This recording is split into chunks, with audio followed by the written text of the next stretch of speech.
देखिए NCERT physics class 12 है का क्वेश्चन नंबर हम लोग का 9.9। तो इस वीडियो में 9.9 क्वेश्चन का हर शुरू से अंत तक देखिएगा। अच्छा लगे तो लाइक सब्सक्राइब कीजिएगा। देखिए क्वेश्चन हम लोग का है कि 3 सेंटीमीटर ऊंचा कोई बीम 21 सेंटीमीटर फोकस दूरी के अवतल लेंस के सामने 14 सेंटीमीटर फोकस दूरी पर रखा है। लेंस द्वारा निर्मित प्रतिबिंब का वर्णन कीजिए। क्या होता है जब बीम लेंस से दूर हटता जाता है। क्वेश्चन हम लोग का है कि 3 सेंटीमीटर ऊंचा कोई बीम, यानी कि वस्तु की ऊंचाई दिया है 3 सेंटीमीटर। क्वेश्चन ध्यान से देखिएगा, वस्तु की ऊंचाई को हम लोग H1 मानेंगे। तो H1 का वैल्यू दिया है हम लोग का 3 सेंटीमीटर और 21 सेंटीमीटर फोकस दूरी का अवतल लेंस है। तो F बराबर हो जाएगा हम लोग का 21 सेंटीमीटर। और जब अवतल लेंस का रहा है तो इसका वैल्यू हम लोग का यह माइनस में हो जाएगा। 21 सेंटीमीटर 14 सेंटीमीटर दूरी पर रखा है वस्तु, तो यू बराबर हो जाएगा हम लोग का -14 सेंटीमीटर।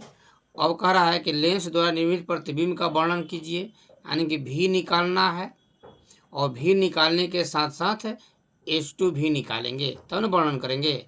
तो भी निकालने के लिए फॉर्मूला हम लोग का है, देखिएगा कि 1/f is equal to 1/v minus 1/u। इसी फॉर्मूला पर हम लोग निकालेंगे। आप लोग पूरा वीडियो देखते जाइएगा। तो दिया हम लोग का वैल्यू 1/-21 दिया एफ का वैल्यू, 1/v माइनस 1/-14 हो जाएगा।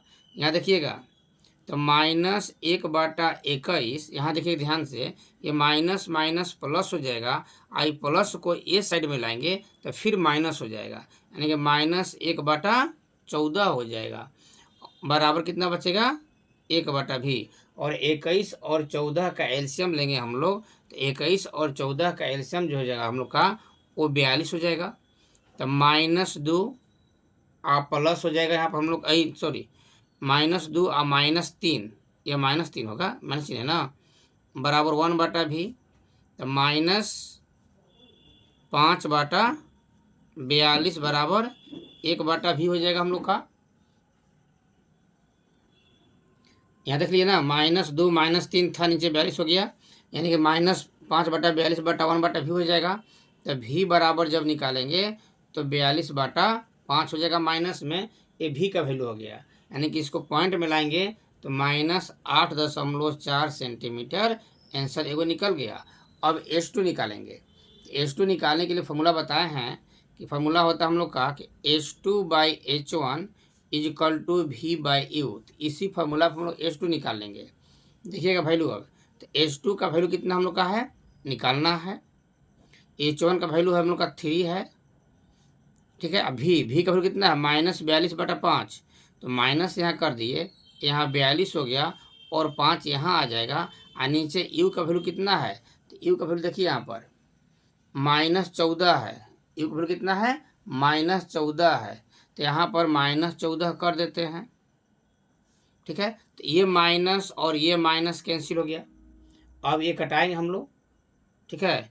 तो 14 से कट जाएगा, 14×3 = 42,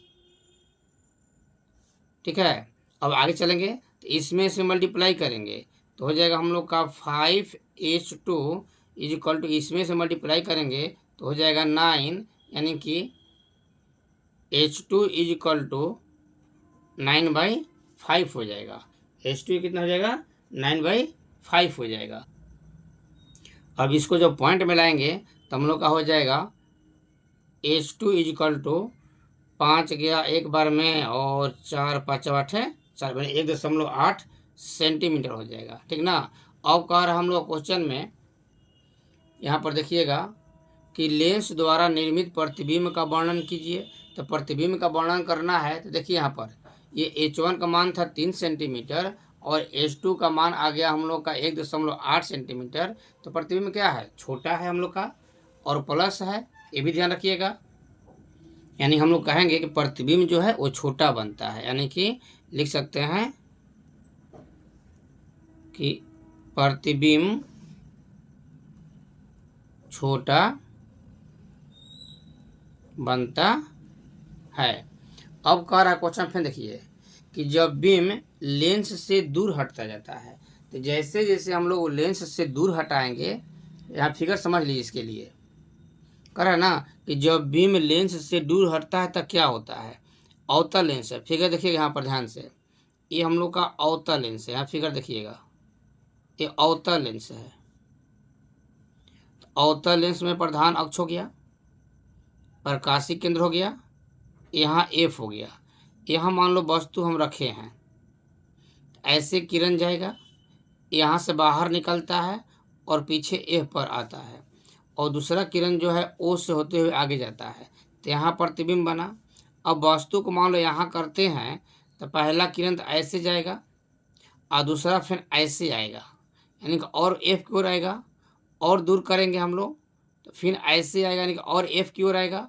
यानी कि जैसे जैसे दूर हटाएंगे प्रतिबिंब कहाँ बनेगा, मुख्य फोकस की ओर छोटा बनता जाएगा। तो यहाँ लिखेंगे नीचे अंत में, यहाँ अंत में लिख देते हैं, देखिएगा ध्यान से कि जब